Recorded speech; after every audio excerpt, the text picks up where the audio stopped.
Sir, Shalini Rajneesh ಅವರು ನಟೇಶ್ ಅವರ ವಿರುದ್ಧ ನೀವು ಮಾಡಿರುವಂಥ ಆರೋಪಕ್ಕೆ ಸಂಬಂಧಪಟ್ಟಂತೆ ಏನು ನಿಮ್ಮ ಹತ್ರ ಸಾಕ್ಷ್ಯ ಇದೆ? ಏನಂತ ಆರೋಪ?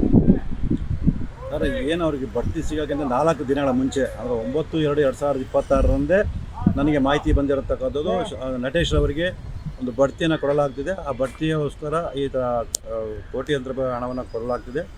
ಆ ಹಣದ ವ್ಯವಹಾರ ಮೈಸೂರಲ್ಲೇ ನಡೀತಾ ಇದೆ.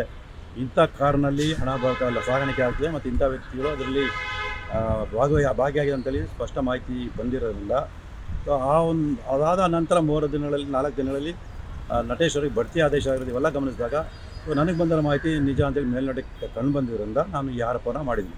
ಈ ಆರೋಪ ಮಾಡೋದಕ್ಕಿಂತ ಮುಂಚೆ ನಾನು ಶ್ರೀಮತಿ ಶಾಲಿನಿ ರಜನೀಶ್ಗೆ ಪತ್ರ ಬರೆದು ಈ ಥರ ಗಂಭೀರವಾದ ಆರೋಪ ಮಾಡಿದೆ, ಅದಕ್ಕೆ ಪೂರಕವಾಗಿ ಕೆಲವು ಸಾಕ್ಷ್ಯಗಳನ್ನು ನನ್ನ ಹತ್ರ ಬರೆದಿದೆ.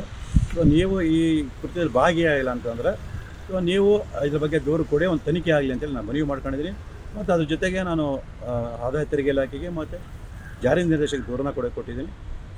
ಎಲ್ಲ ತನಿಖಾ ಸಂಸ್ಥೆ ತನಿಖೆ ಮಾಡಿದಾಗಲೇ ಸತ್ಯ ಗೊತ್ತಾಗುತ್ತೆ. ನಿಜವಾಗ್ಲೂ ಶಾಲಿನಿ ರಜನೀಶ್ ಅವರು ಕಡೆಯವರೇ ಇಸ್ಕೊಂಡಿದಾರ ಅಥವಾ ಅವ್ರ ಹೆಸರಲ್ಲಿ ಬೇರೆಯವ್ರು ಇಸ್ಕೊಂಡಿದಾರ. ಒಟ್ಟಿನಲ್ಲಿ ದುಡ್ಡೊಂದು ವ್ಯವಹಾರ ನಡೆಯೋದು ನಿಜ.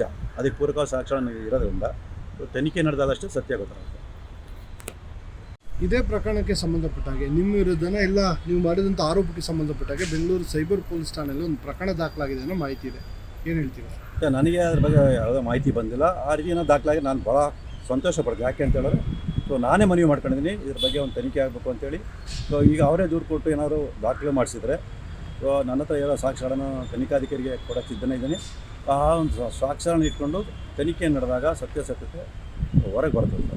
ಒಂದು ವೇಳೆ ನಿಮ್ಮ ವಿರುದ್ಧ ಸುಳ್ಳು ಆರೋಪಗಳನ್ನು ಮಾಡಿದರೆ ಅಂತ ಪ್ರಕರಣ ದಾಖಲಾಗಿದೆ, ಯಾವ ರೀತಿಯಾಗಿ ಹೋರಾಟ ಮಾಡ್ತೀವಿ? ಕಾನೂನಾತ್ಮಕ ಏನು ಹೋರಾಟ ಮಾಡ್ತೀನಿ. ಯಾಕಂದ್ರೆ ನನಗೆ ಸಾಕ್ಷ್ಯ ಇಟ್ಕೊಂಡೆ ನಾನು ಆರೋಪ ಮಾಡಿರೋಂಥದ್ದು. ಆ ಸಾಕ್ಷ್ಯನ ನಾನು ನ್ಯಾಯಾಲಯಕ್ಕೆ ಅಥವಾ ತನಿಖಾಧಿಕಾರಿಗೆ ಕೊಟ್ಟು ಆ ಆರೋಪವನ್ನು ಸಾಬೀತುಪಡಿಸುವಂಥದ್ದು ಪ್ರಯತ್ನ ಮಾಡೇ ಮಾಡ್ತೀನಿ.